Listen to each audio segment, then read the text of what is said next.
are not on the screen just yet, so you guys can take a chill.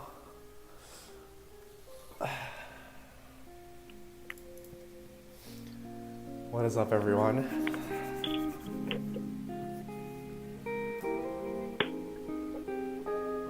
Anyone else want a drink? 12:30 a.m. p.m. Wait, sorry, Nathan. What did you say? What? Sorry? You wanted to... What's in that plastic water bottle?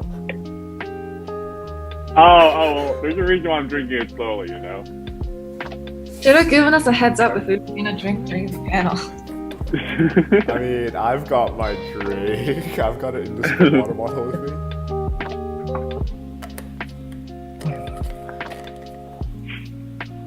That would have been good marketing. Like a drink for every topic. For every question If you don't answer a question, you have to take a shot. Dude, that'd be so funny. The participant get like the most tipsy after the panel out of the four of us. Honestly, Wait, probably me. A drunk panel would be so good. Yeah. That would be so funny. Maybe that's an idea for Like- future time. Chat could even like contribute. Yo, you guys should also tune into the stream if you guys want to keep track of chat. Joe just said hi to you, Nathan. Who? Oh, I put you on the screen, by the way. I put you guys on the screen. Oh, okay, Just so we can't do it anything didn't else? make sense for me to be talking to like a slide. Do we hear it? Okay. Yeah, they can hear you guys, I think. Mute. Thanks for the warning, Francis. Yeah, it's okay. You guys looked fine. I made the executive decision. I gotta do my hair first. Come on. Oh right, and of course I forgot. Nathan, someone's asking if you can carry them in Valorant. What are your thoughts? Are they Iron 1?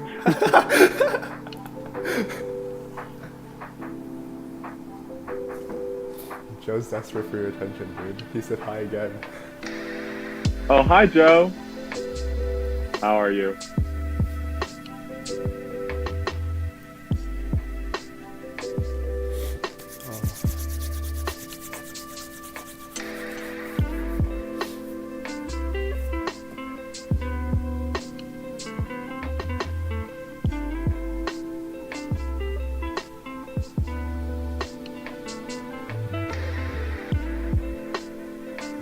God damn it, Sam.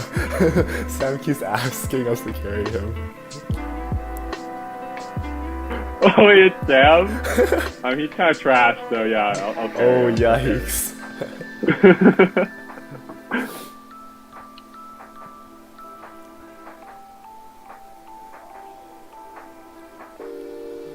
Hi, Julia.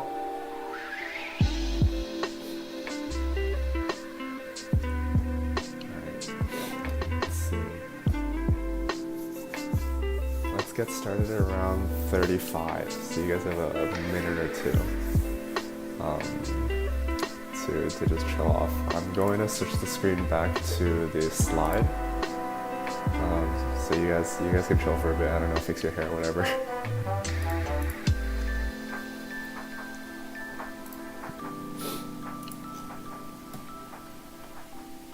Good morning, everyone.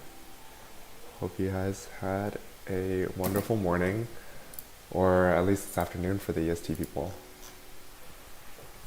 Good whatever it is.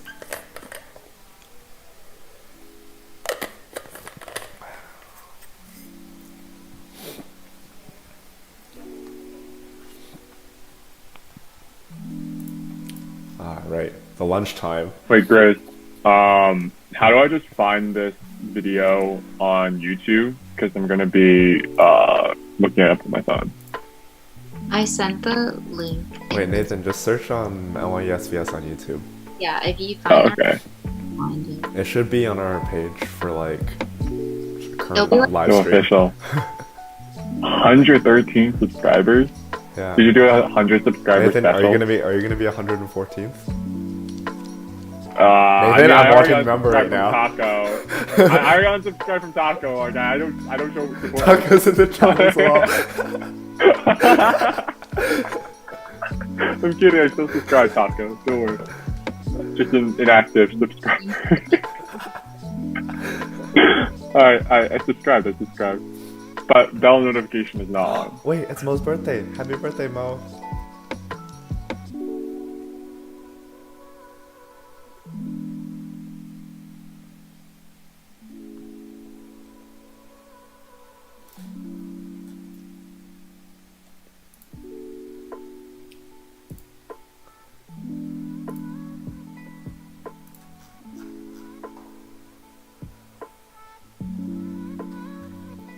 Alright, perfect. It's approaching 9:35, so I'm probably gonna get it started soon.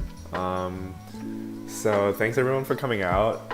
Today's event is going to be the Ses Senior Panel. So what I did this week is I got together a bunch of seniors. We've got people in a wide range of industries, I'd say. We've got people in VC, tech, banking, consulting. And so we're here to just pretty much answer any of the questions you guys have, whether it's recruiting related or college related or really anything.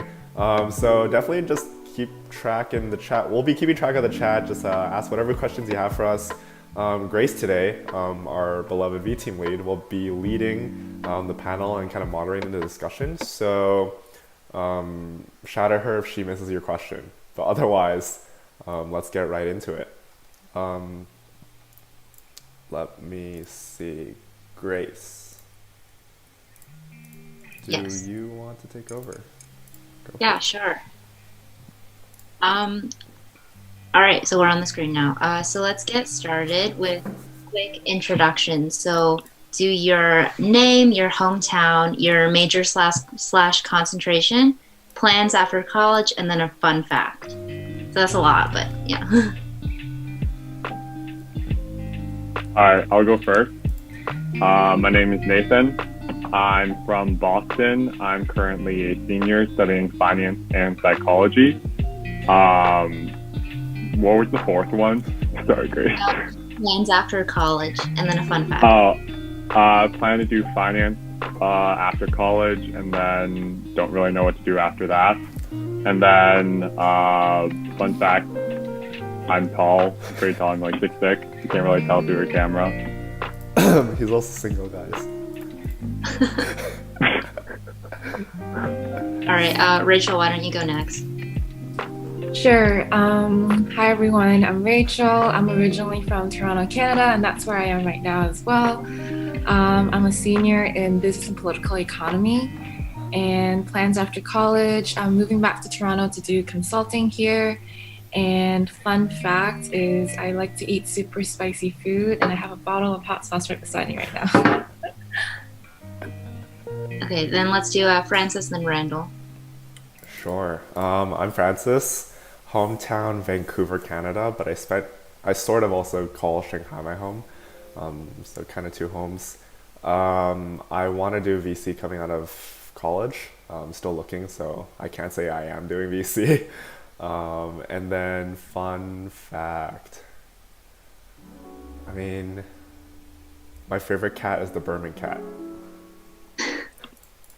Okay. Randall. Hi everyone, I'm Randall. I'm from Floral Park, New York, also majoring in business and political economy. I forgot the other thing. I'm going to be working in VC at NASDAQ after college. And a fun fact is that I recently found out that I qualify for Italian citizenship. So I'm getting that process started. Oh, no. Okay, and then let's add on to this. John wants to know what your go-to bagel order is. Anyone have any?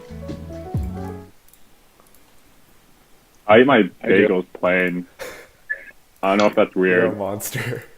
I don't even toast them. I just eat bagels plain. I usually get like the everything bagel.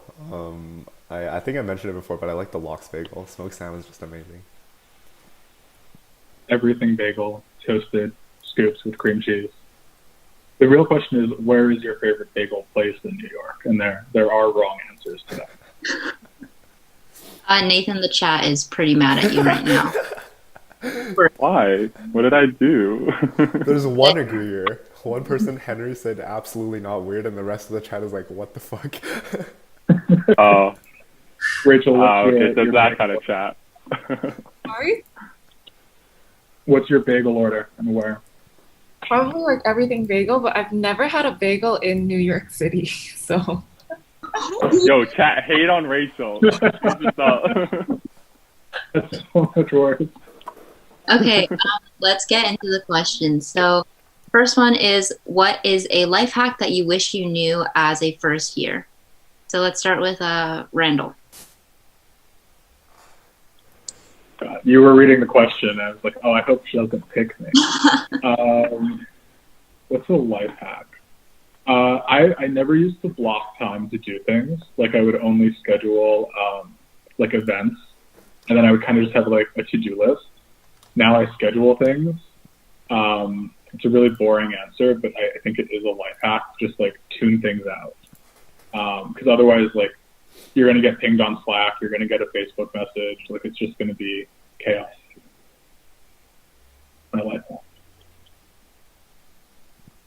Anyone else have life hacks?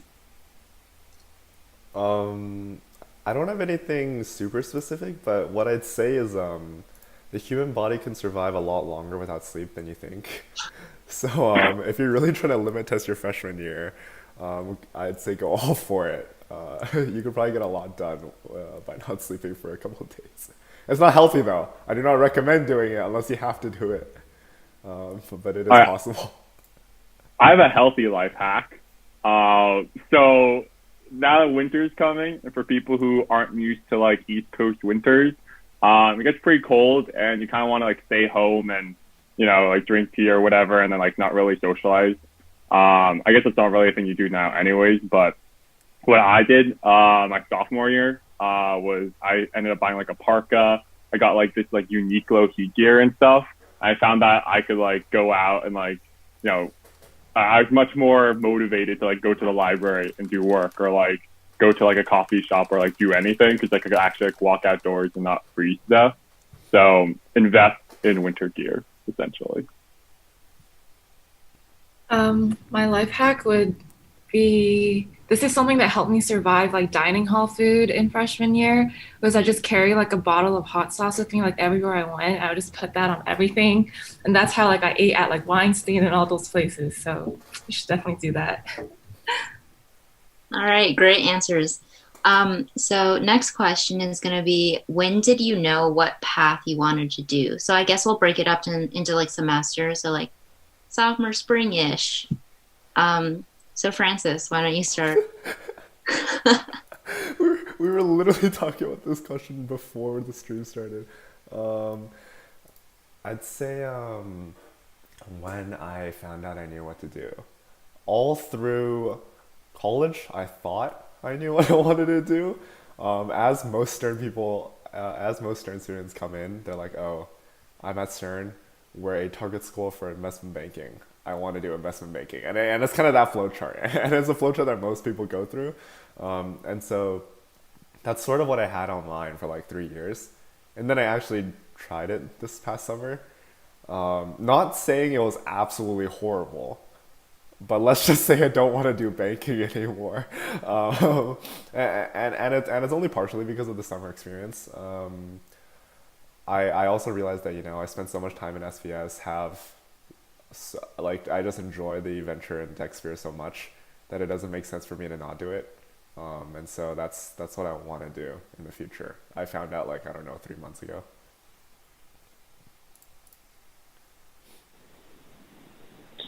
I actually found out what I wanted to do through SVS, so this is a very promo-y answer.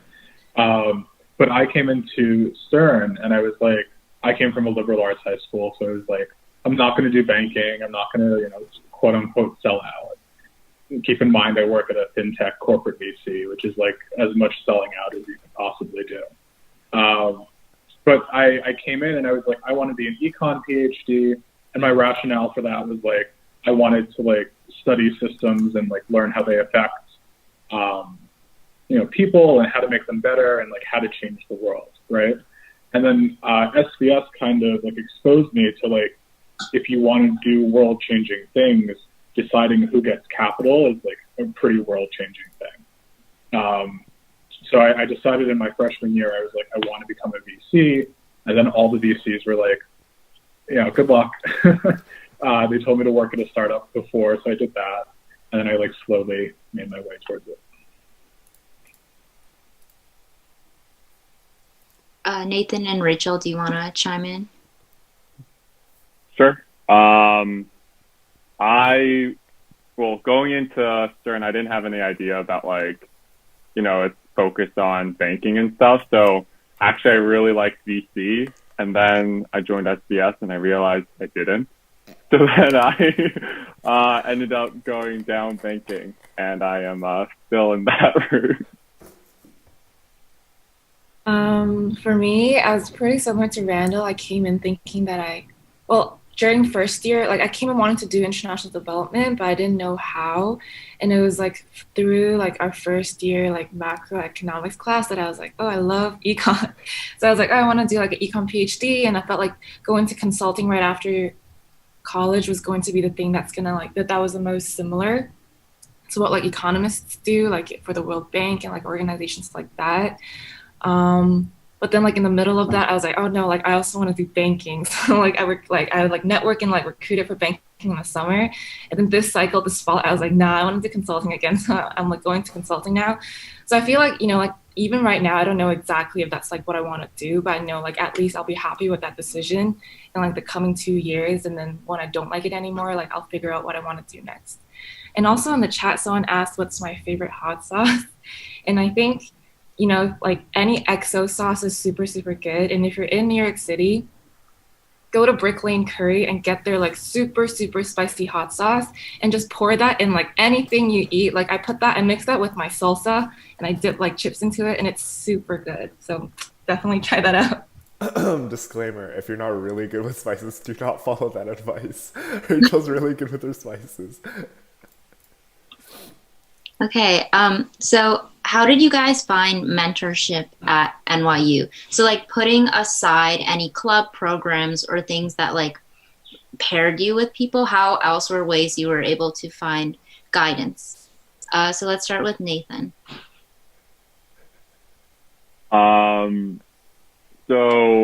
I actually found most of my mentorship, I think, through clubs initially, and then from people that I knew from clubs, they connected me with others. Obviously, you can just like make friends and ask upperclassmen for advice and stuff, but I think like in terms of if you're talking about like mentorship in like a professional setting, I found it really helpful to just like talk to the EBOR and the upperclassmen when I was part of SBS, and then when I joined other clubs as well. Everyone was just super open about it. So yeah, I think in terms of mentorship, I found it pretty easily. I think Stern has like a really good system of mentorship within its club atmosphere.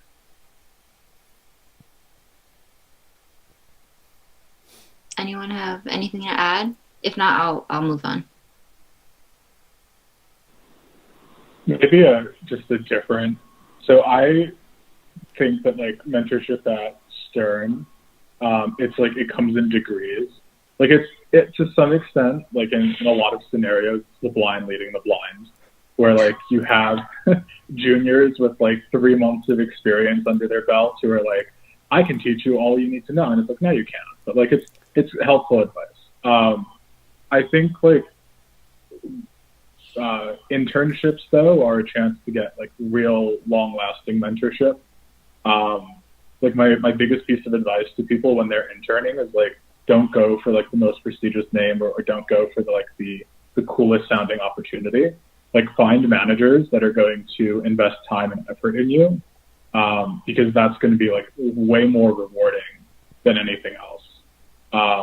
And you can even apply that to clubs, right? Like always like talk to e-boards, like figure out like how willing they are to help you with stuff. And then pick whoever is going to give you the most like time and attention. So I really like this next question. How do you guys battle or overcome imposter syndrome? I feel like a lot of people at Stern or NYU in general, going to college, you might feel that. So what's your advice for facing that? So let's do Rachel because you didn't start yet. Yeah, I feel like that's definitely like a super like heavy question, and I think like one that I think about very often as well.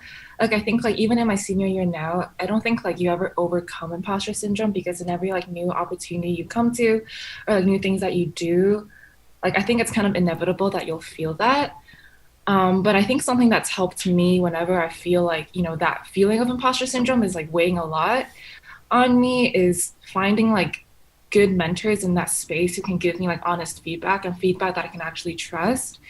I think like a part of like what kind of builds imposter syndrome is like when people do give you good feedback, but you like completely discount it and you feel like, oh, I don't deserve that. And like, no, that's not true. But like, I think you need to find people that you actually like really trust and value. So when they're giving you like, constructive feedback, you can take that and improve yourself. And when you're telling you, when they tell you that you're actually doing well, you need to like take that as well and, just trust in your own abilities. And I think over time, you build more confidence in yourself so that you don't really rely on external validation or other people to like recognize your achievements, but you can just you can know like, oh, I think I did a good job and like that's enough for me.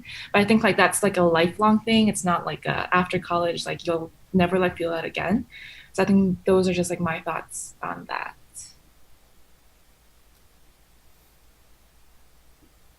Does anyone want to add? Okay. Oh, sorry. Actually, something to add for the previous question and just something that was sent to chat about, so like internships with smaller firms do better than larger firms if you would have a better intern to mentor ratio. Sorry, I probably should have said this initially, but in terms of mentorship, like something that's really good, that I found really helpful at least was cold emailing. A lot of places during my freshman year, like startups and VCs and such, and they're actually really receptive towards like eager freshmen who are like, oh, like I'm just trying to figure out like this industry. I just want to talk about your startup and stuff. And so they actually like connect with you, talk with you, and then like kind of help you through your process, like try to help you find work that you're interested in. So like these are like total strangers, but like if you just send them an email, some of your work, then they're like really receptive. So if you guys are curious, definitely just reach out. There's another question in the chat about data science versus like the comp sci. I'm assuming comp sci major. Francis, do you want to address that because you have a CS double major? Sure. So I wouldn't say it's strictly inferior. I'd say it really depends on what you're looking for when you're taking that second major. If you're looking to add a line in your resume and say you have relevant data/programming experience, the Stern one is good. They teach you a lot of stuff about like more data and Excel and statistics, which I think is fine. But you won't get as much relevant experience in actual programming languages like Java, Python, C, and whatnot. If you're looking to actually learn a language or like get more into software development or just know like Python better, I guess, or whatever language you're trying to learn, as well as get more into the theory, I recommend the comp sci major at CAS. That's the one I'm currently taking. So it depends. If you're looking for the actual like language experience, probably take the CAS one. If you're just looking for an extra line in your resume, the data science one is just as good. All right. So then let's kind of use this question as a transition between like general and recruiting. What internship did you have your freshman summer, if you had one at all? So back to Randall. So this is like the funniest internship in the world. I worked at a company called Thank You Kindly. This is B2B, and Francis and Nathan are smiling. They used to watch me work like in alcoves and on the floor of UC and like walking in between classes. So Thank You Kindly is like a B2B gifting startup. So what I used to do literally when I was working in ops there is I would design gifts for like an account executive to give to someone they were trying to sell to. And because they're trying to sell these like 5 or 6 figure SaaS contracts, they're willing to spend a lot on these gifts and have them highly customized. So I worked in ops there. And when I took the job, that was literally it. It was designing gifts. I then like expanded my role there significantly. So I turned that into like ops, and then I eventually went into product, where I failed spectacularly trying to be like a PM for an AI tool that we were trying to build, because I didn't quite understand PM and I didn't quite understand ML.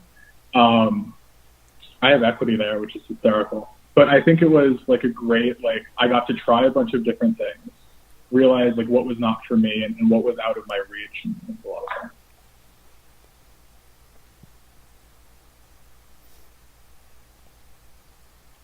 For context, Randall would like walk into SBS, and then on his screen would be like a $5,000 like antique globe or something. It's like, yeah, I've worked for my internship.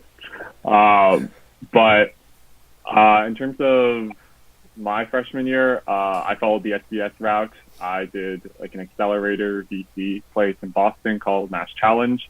I thought it was really interesting because it had a focus on social impact. So yeah, it was a cool opportunity to just talk to startups firsthand, see what kind of industries I was interested in, and helped with my decision to go into finance after. Yeah, I can go next. Freshman year summer, I interned in Toronto at the Royal Bank of Canada, like in a corporate finance role. And I think like that was like my first like big corporate internship. And it was definitely like not what I expected. But I think like, you know, through that I realized like I really don't like process driven work. I am interested in financial institutions, and that banks are super clumsy and they can't like push in innovations through fast. So I think like those are all like takeaways that I had from my first internship that helped me decide like where I wanted to go next. So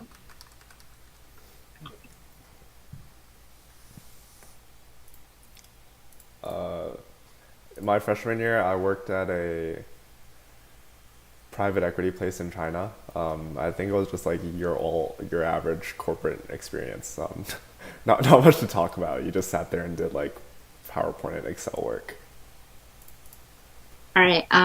So let's get into some of the recruiting type questions. So when did you start your recruiting process? And what were your first steps / like how did you start to try to figure out what recruiting really is? I forget what order I was going in. So Francis, you can have it. Yeah, sure.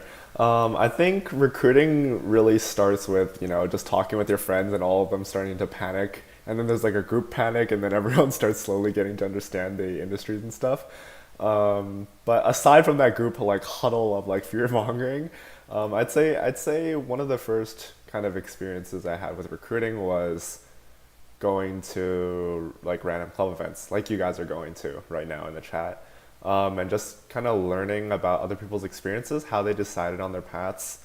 And then from there, you know, before you decide whether you want to recruit or when you want to recruit, you want to know what industry you're doing because the timelines are very different. But once you have that figured out, just going to like club specific events or even firm specific events, just to find out about, you know, what's it like recruiting and whatnot.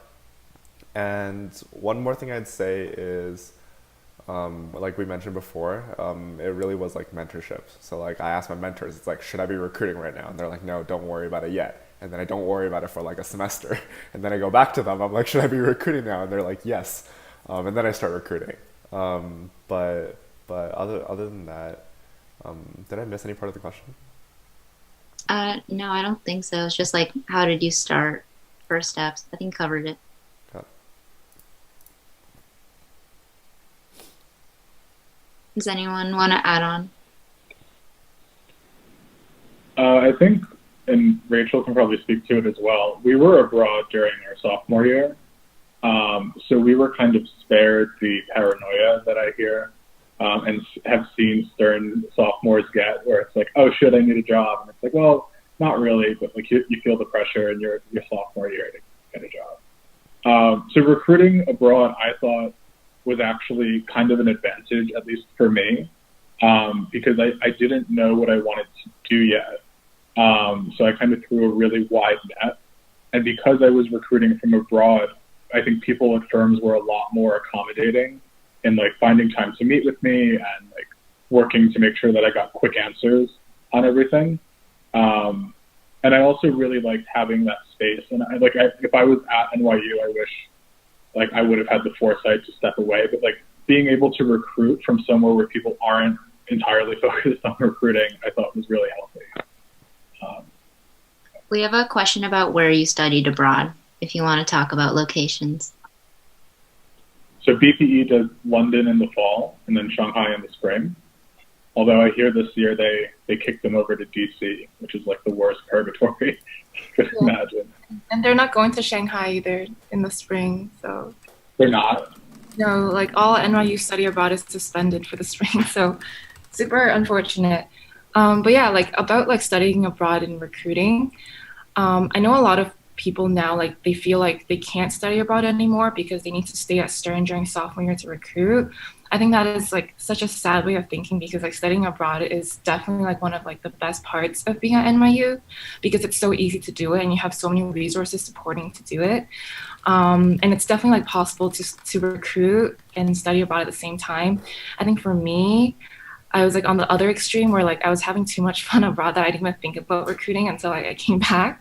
So I feel like I didn't even like fully understand what recruiting was until like after I finished recruiting, and I was like, oh, okay, like if I have to do it again senior year, I think I can like nail it.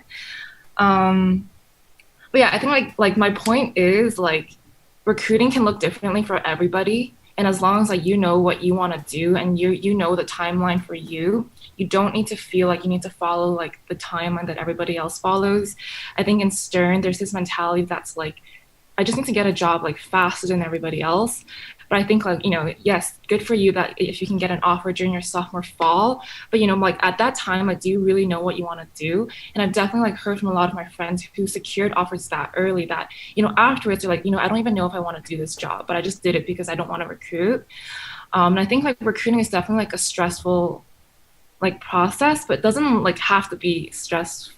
Okay, it will always be stressful, but it doesn't have to be like as stressful as you think it is, as long as like, you know, you're not comparing yourself and your progress to other people, and you're just like, and you know, and you stay grounded in what you want to do. Yeah, I mean, just to kind of reiterate what Rachel said and to emphasize it a bit, like you really don't need to feel rushed during recruiting, especially with all like the timelines going all over the place now. But something that I think is really important is, yeah, like figuring out exactly what you want to do. And so if you want to talk about like recruiting process, like technically that's like the entire time you're just trying to figure out what you want to do, and you're going to like learn kind of through osmosis what all of these different industries are and all the skills you need to do for them. And then by the time that like you can say recruiting starts, like the actual interview process and such, like you're already pretty prepared, I'd say. You just have to like, you know, polish up a little bit, but overall, like it's a pretty natural process. So I think taking as much time as you can to just connect and talk to people is super helpful. And then then you don't make a decision that you may regret later a little too early because of pressure from people around you. All right, so I'm going to give you an option to choose. What is your favorite or least favorite memory from an internship that you've done, or like a work experience? So let's start with Rachel. Yeah, my favorite internship experience would have to be this summer, even though it was completely remote.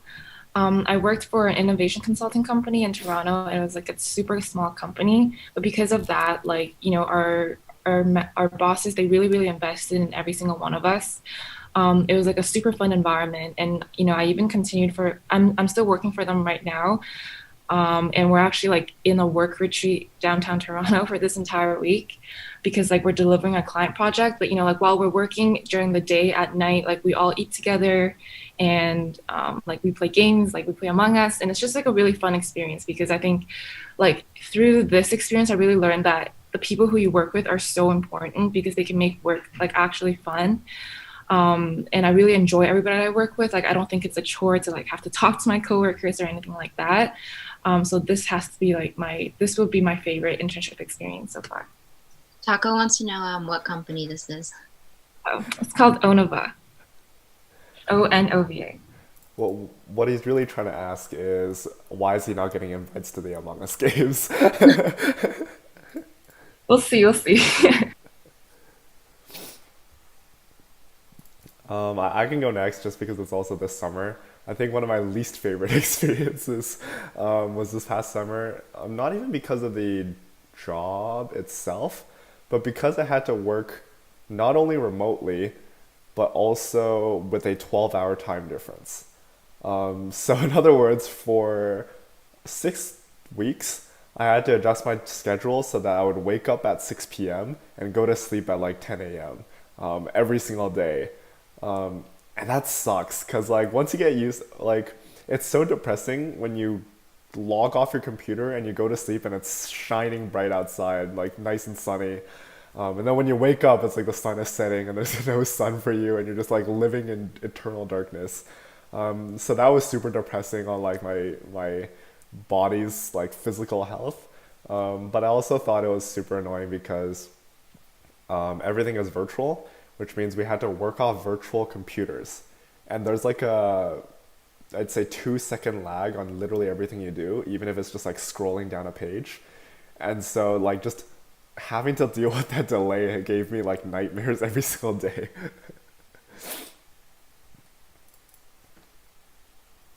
Please, someone have a positive one now to balance I it. do. Well, these are recorded, so the least favorite experiences I feel like sharing them are a bit of a gamble. No, I would say one of the best experiences I've had is an internship, and I think this goes back to the point we were making earlier about managers. Is like earlier last year, I'm old. I've been at this company for too long, but like 4 or 5 months into my internship. My manager let me lead like this 2-hour diligence session, and there was like a substantial number of senior folks on the call, and it went well. It didn't go like amazingly well, but it went well. We got all the info that we needed, and just feeling like my manager had enough trust in me to just like sit back, not say anything, let me run the call, was probably like one of the most like empowering experiences I've had as an intern. And it's what led me to like choose to stay at NASDAQ. And I think that's like a moment that everyone should like look for, that like people are letting you take responsibility and own things. Yeah. So Eric is asking in the chat, how open is the tech industry towards sponsoring international students or people who don't have U.S. work authorizations? Like, we can expand that to, I guess, like general industries, like the ones you guys have experience with. So for our Canadians, what are your thoughts on that? Uh, Um, our thoughts on like work authorization. Sorry, can you repeat the question? Yeah, so Eric was just asking like how open our industry is usually for like international students or people without U.S. work authorization. I would say like not very open, especially like this year.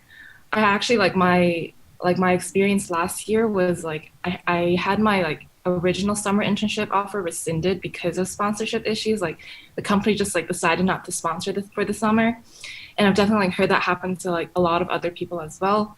And even this summer, like one of the reasons why I decided to go into banking was because I thought like, oh, banking sponsors a lot more than consulting, but like psychs, like banking's not hiring full time this summer, this year either. So I'd definitely say like right now is like a super tough time for international students. And I think I was like just naively optimistic during my junior year, and I just like put my eggs, like all my eggs in one basket, and I was like, oh, like they'll definitely like sponsor. So I didn't like really like I didn't really recruit with the strategy of like I'm gonna recruit for firms that sponsor. I just recruited for like firms that I wanted. But I think if like staying in New York or the States is your goal, you need to kind of like broaden your recruiting. So even though you might not necessarily like get a job at the place you want the most, if it means you can stay in New York and get a chance for the H-1B and like later on try for the job that you want, I think that's like worth considering as well. If not, I think when you're recruiting, definitely also recruit for like countries that you do have work authorization, because that's just like I think a good backup to have. yeah. Echo. I ditto everything Rachel said, but to answer your question specifically, tech is better than. Okay, I don't want to give a vague answer. Tech is pretty rough, But if you're looking at most of the major companies, they still sponsor.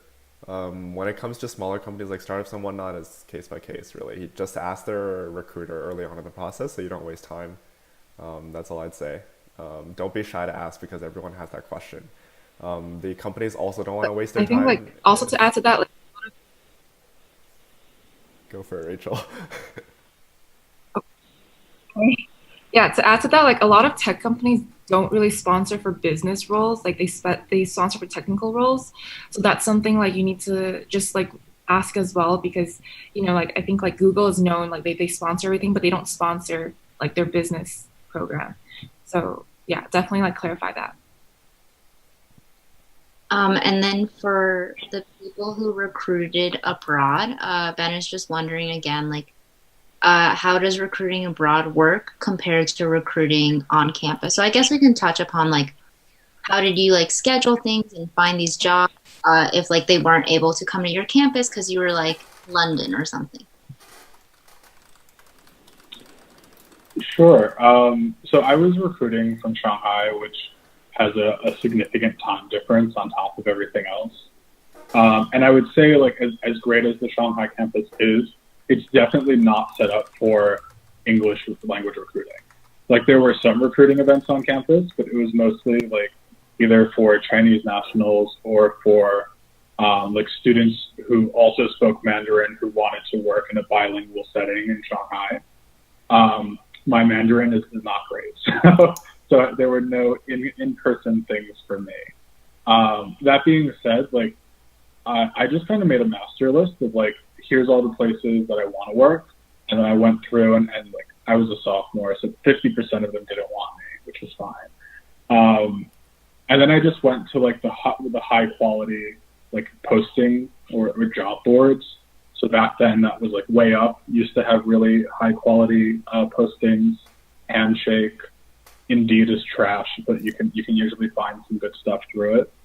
And then I kind of like I sprayed and prayed, and then I would email people who weren't necessarily the recruiters, but were on the team that I was interviewing for. And I found that was a really easy way to get people to talk to me, especially when you're like, hey, I'm in Shanghai. I can make any time work. Like people really appreciate the fact that you're recruiting, at such a disadvantage, and I think try to compensate for it. I will say though, it's a lot harder to get a sense of how your manager is over Zoom, and I think it can be really intimidating. Like I think I did 5 super days in Shanghai remotely, and it was kind of terrifying to just sit there for 5 hours and have like people cycle in and out of my Zoom room. Yeah. I don't know. I've never recruited on campus, so I can't really compare it. Yeah, I think another note about like recruiting from abroad, for like the few coffee chats that I did do when I was in Shanghai, you just have to be really, really flexible with your time. Like really keep in mind that like you are accommodating to their schedule, not having them to accommodate to yours. And that might mean like, I remember like, it's a Friday night and everybody wants to go, Thursday night and everybody wants to go out. But then at like 1 a.m., you have to just go back to your dorm, like take your coffee chat and call. Or like I remember I was flying from Vietnam to Hong Kong back to Shanghai, and I was laying overnight in Hong Kong for like 6 hours, and then at 4 a.m. I had to wake up to take like to do my interview, and then like rush to the airport for 6 a.m. So it's a struggle, but if you like plan for it and you're willing to be flexible, I think it's definitely doable. So another question in the chat is about like creating your resumes for internships. So do you have like one like resume tip or like piece of advice that you want to share with people? Nathan, you haven't talked in a while. Thanks, Grace. Yeah, so I think freshman year, like you don't really have much on your resume, and the things you do have just usually aren't super substantial either. So like the reality is like everyone knows like you don't really have much experience, like it's fine. But I think something that supplements your resume really well is like the work you've done in school, regardless of like whether or not it's like in a class setting or in a club. So for example, like I used a lot of my SES work during my freshman year to show like what I learned, like PowerPoints for like industry overviews, like company overviews and such. So whenever I would contact like a company that I'm like interested in interning at, I always send these supplementals as well because again, like there's really not much on your resume to show. But then once freshman year goes through, you have your clubs, you have your freshman internship, then that's something a little bit more substantial that you can actually talk about the work you've done. And then from there, you just kind of get the ball rolling. So yeah, I think just finding that initial work deliverables that you can just show to people is really useful.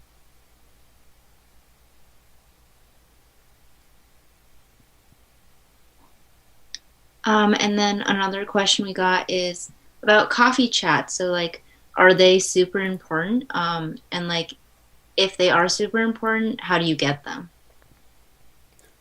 So, Rachel, do you want to take that one? Yeah, I definitely think like coffee chats are a really important part of the process, not just because, you can hope that like someone from your coffee chat will turn into a referral, but also just like coffee chats are so useful to getting to know the company and the industry. And if you actually want to, go in there. A lot of companies also like just talk about culture and, they're like, oh, we have great culture, but you really don't know that until you actually talk to the people there. So I think like coffee chats are important just even from like an informational standpoint. I think for coffee chats, like don't go in with the intention of like I'm gonna like make this into like turn this into a referral or like turn this into something. I think like go in with like genuine questions and curiosity, and you don't know like if maybe like a random coffee chat will become something like more later on. I've definitely like had coffee chats where like ones that I really hoped that would turn to a referral, and they like literally just even like didn't even reply to my follow-up email, and like other coffee chats where like I just like asked a bunch of questions, and then 2 months later, they're like, "Oh, let me know, like, if you're interested, I'll refer you." So I think just go in like with good questions. Yeah, I think that would be like my advice for coffee chats. All right, let's move on to some more fun questions. So, what is the best class that you've taken at NYU, whether that's at Stern or outside of Stern? So, Francis, do you want to answer that one? Sure. I spent most of my college career doing my double major just because there was a lot of classes. But one of the only times I had more fun with my classes was probably the times I took vocal lessons and piano lessons. I'm still a horrible singer and I'm horrible at piano, but it was super fun just like having like an hour a week to just like hang out with your instructor, which is different, like more or less different for everyone, and just like play piano for a bit. I'm Asian, but I've never learned piano growing up, so it was fun just like learning it for the first time.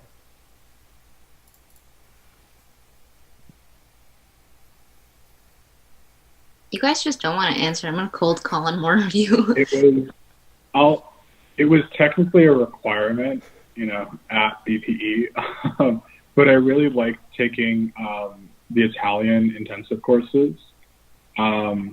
If you have like a huge amount of credits and you want to kill 8 hours a week and take an intensive language course, I think they're like really well done at NYU. I've noticed that like even people who take them begrudgingly, like most of my peers in my major, come out the other side and they're like, oh, I'm actually really happy that I took that class. I think my favorite class is a class I took in London called like Politics of Near Middle East, just because the professor, like it's like it could be like politics can be a really bland topic, but the professor was definitely like really, really great at, delivering the content. And he himself was really involved in a lot of like the peace negotiations that happened in the Middle East, like 2 decades ago. So I think like that was just like a really good class, and I feel like a class that actually got me to like think and like write stuff, as opposed to like the more quantitative or like finance classes at Stern. So Yeah, my favorite class was at NYU. It's called History of the Headline. So basically it just provides context for like whatever current events are happening. But other than that, I've taken basically all traditional classes like core and like finance and then minor in psychology. But I actually really enjoyed writing the essay. So that's probably up there as well. Do you guys have a favorite professor then? Like NYU professor in general, or no? Francis is shaking his head. The reason I'm shaking Unpopular. my head is because you see a trend where all of us are naming electives as our favorite class and not stern classes or stern No, core no, but classes. like, it could be your elective professor. If people want to take that elective, they could take it with your favorite professor. Right. Um, I'd say one of the cooler professors that I want you to follow is Scott Galloway. I've never taken any of his classes, but he always comes up in random news articles, and he always has a lot of cool and controversial opinions. So maybe him. I like Foudy, even though most people may not be Foudy's biggest fan. Because I think he makes you think in class. Like you won't necessarily be tested on any of what he does in class, and you might have to like do a lot of reading for the exams. But he's like a good person to listen to and just like entertain different thoughts in your head, which I think is like the whole point of a college class. I took this cultures and context class for like Pacific Hawaii area. And my professor is called like Dean Serenilio, I think. He's super cool. If you guys have a chance to take cultures and context, or you have to, but if you have a chance to take this class in particular, he's really interesting. He's really passionate about like activism and stuff. So he talks a lot about his like personal accounts. So yeah, that's definitely my favorite professor. I think my favorite professor would be Sonia Marciano. She teaches like strategic analysis. And she's just like a super funny and like sarcastic professor. Like she'll call you out in class for just doing dumb things and asking dumb questions, and kind of makes you like scared to speak up in class. But she does it in like a very endearing way. So I definitely like highly recommend her class. All right. So as we all know, like NYC food is very diverse and very good, and I super miss being in the city because of that reason. So can you guys give some restaurant recommendations, like maybe your top three favorite places to eat at?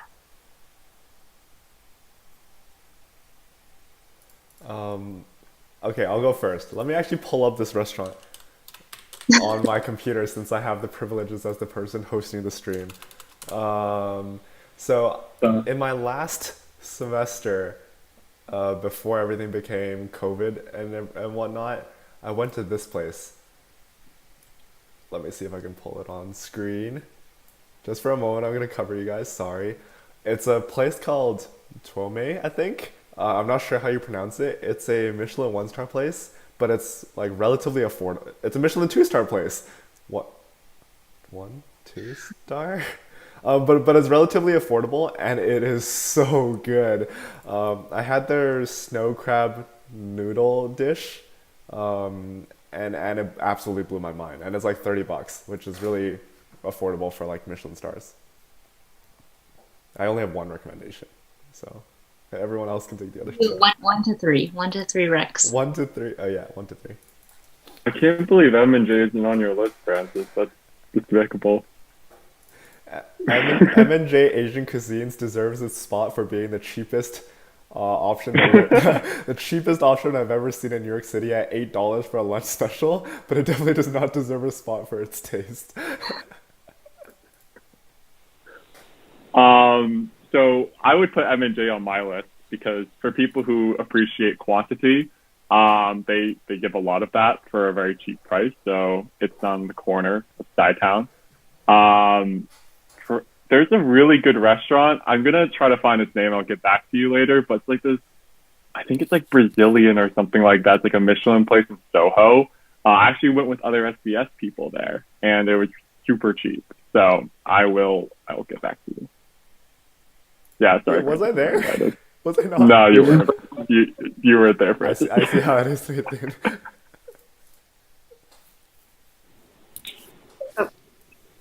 Go, Rachel. You can go.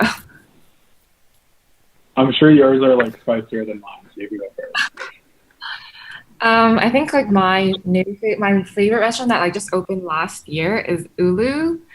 It's like a spicy like Szechuan Chinese place in East Village. It's really good. Yeah, that's I highly recommend. In terms of like a place that I just like go to super often that satisfies my craving is Lao Mas Spicy. I always run into like a lot of Stern people when I go there, so you definitely know it's like a Stern favorite. Yeah, I don't know about the quality of the food, but definitely like gets like the job done in terms of satisfying like your cravings and filling you up. Another place I really like is Sobaya. It's like near St. Mark's, and it just has really good soba noodles. So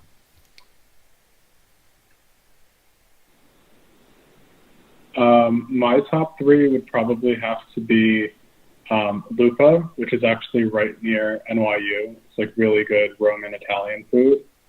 Via Carota, which is like infamous for the wait in Westville, but like 100% worth it. And then Don Angie, which is also really good in Westville. All right, and then Joe also brought up a good point. The unofficial degenerate restaurant tier list is Kenka, Boca, and Klong. Those are the three on St. Mark's. Klong wins most dangerous happy hour for sure. Eric's asking about Raku. Raku is really good. I used to live right beside the 6th Street location. They're just like a nice cozy place. They're vegetarian. I think it was vegetarian. Their vegetarian ramen was really, really good. The reason I got the vegetarian one was because I was doing like a 1 month challenge to stay pescatarian. How was that? I'll never do it again in my life. All right. So final question is, how have you guys been meeting new people given the virtual environment / like just like how are you making friends or keeping your relationships online? So let's start with Randall. Well, I think like as a senior, I'm like, do I want to meet new people? Probably not. But I think like I'm a big fan of phone calls as opposed to like just texting to keep up with people. Yeah. And I would say like checking in is important. Like I think people were good with that, or at least I was good with it at the beginning of the quarantine. But as quarantine kind of stretched on, and like not being in the same physical place or time zone with people is definitely difficult. Like I have friends in Asia right now where it's like I wake up, they're going to sleep. Like I'm pulling an all-nighter and they're like in the middle of their day, like grocery shopping. So it's like a weird dynamic, but I think you have to make it work by just like constantly like checking in. I'd say in terms of meeting new people, the easiest way to bond, at least I think, in classes is when you're struggling with the same thing. So whenever I have difficult labs or homeworks or whatever I need help on, especially it applies for CS, I just message random people in my class. It's like, hey, I have no clue what's going on in class, please help. And usually people are pretty receptive. And in terms of keeping in touch, I've been playing a lot of games and watching a lot of movies with friends. I think that's just a good way to stay connected virtually, especially given that you can't meet in person.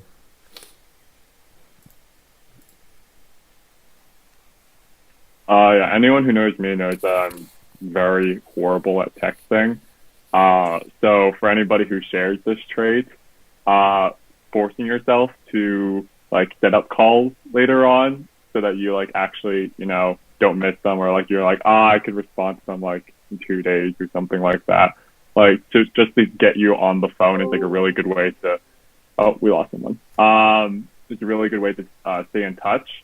In terms of meeting new people, I feel like the way, because I'm taking a gap semester, so I don't really meet people like in classes or anything, but like there's like a lot of group calls happening. So like just hopping on random ones, getting to know like new people and new friend groups too, or like also on like that Discord call or something like that, and then talking to them afterwards, like really nice. yeah, I don't think I've met a lot of like new people this semester, but I definitely think like playing board games with my friends have been like a good way to just stay in touch. Hopefully, I'm hoping to like, since I'm involved in ICC through like board game nights to like meet other like seniors and like presidents as well. So I'm looking forward to that. All right, so that was our last question, but feel free to type in the chat more questions, and a few of us will stick around and I will cold call them. So Joe's asking about advisors. Do advisors help, and like when should we reach out to them? Francis. Advisors don't really help. I remember spending an entire week just trying to get my double major declared so I can get classes early. But that being said, if you have any administrative issues, like I want a class but it's already past like the registration deadline, or I want to drop a class and I missed it by like an hour, can you please help out? They're pretty helpful with that usually. So if you have any administrative problems, reach out. If you're looking for someone to answer your question of whether I should be taking this major or not because of your career choices, maybe reach out to like upperclassmen instead. I think for me, because like BPE has like 2 designated advisors, like I've had the same advisor since freshman year, so I have like a really good relationship with him, and he was like definitely super helpful for me, like even when I was studying abroad in terms of like planning what I wanted to do. Like when I wanted to go to grad school, I needed to like, fix up my entire schedule, and he was able to help me with that. And I remember in London, I was like really panicked about course selection, and like he called me and like I messaged him in the middle of the night, and like he called me like right away to talk to me about it. So I really, really like felt supported by my advisors. So I think it's kind of like if you put in the effort to build a relationship with them, they can help you a lot more. I'm getting called out. I feel attacked. I'm with Francis. I've like never really talked to my advisors. I like talked to them about like AP credits and stuff, and I had a couple conversations about like IBEX and stuff. But I think what's most important is like finding one who's like really nice to you, and like if you're like missing a deadline or something, they're willing to like be flexible. So if you guys are like having trouble with that, one of the advisors, I think her first name's Maria, like with a Y. She's really nice. You should reach out to her. Maria's very nice. I agree. Harry is asking, are NYU mentorships helpful? So I'm assuming that means like club mentorship program type of things. Club mentorship programs are extremely helpful, especially if you're joining a club that you're also interested in personally, whether it's the industry or the people. Because if you find a community of like-minded people, you're going to get a lot of help in ways that you enjoy. So like sometimes like you set up mentorships for the sake of mentorship, and like I don't know, go on a chat and it's all professional and whatnot, and you get some out of it. But I found the most important mentorships are the ones where you really bond with the mentor, and that happens a lot in clubs. So if you're looking for like a really meaningful relationship that'll last like a long time, I'd say club mentorships are super helpful. Yeah, I think club mentorships on that side is like super helpful, and just reiterate everything that Francis said, but also in terms of like the other people like in your class, you can say, in your group for your mentorship club. So like, for example, me and Francis joined SBS at the same time during our freshman fall. Like it's really helpful to, have people who are going through the same process you, trying to figure things out, and hopefully have like similar interests. And that way, like it's just a lot easier to go through the process with them. And yeah, just asking any questions and help out each other.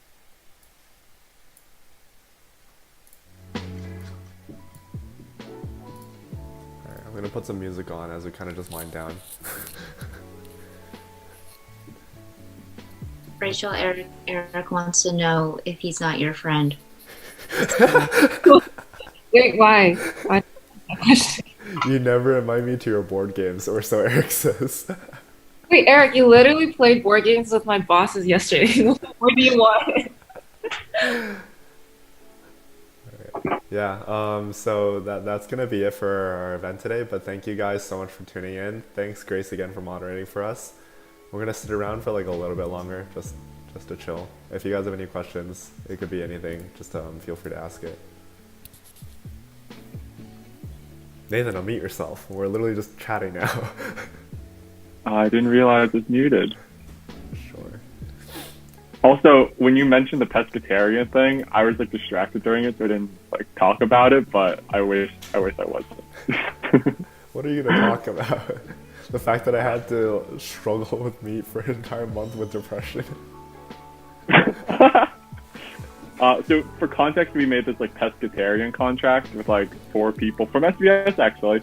I think the rule is like if you ate meat, you get like punched really hard.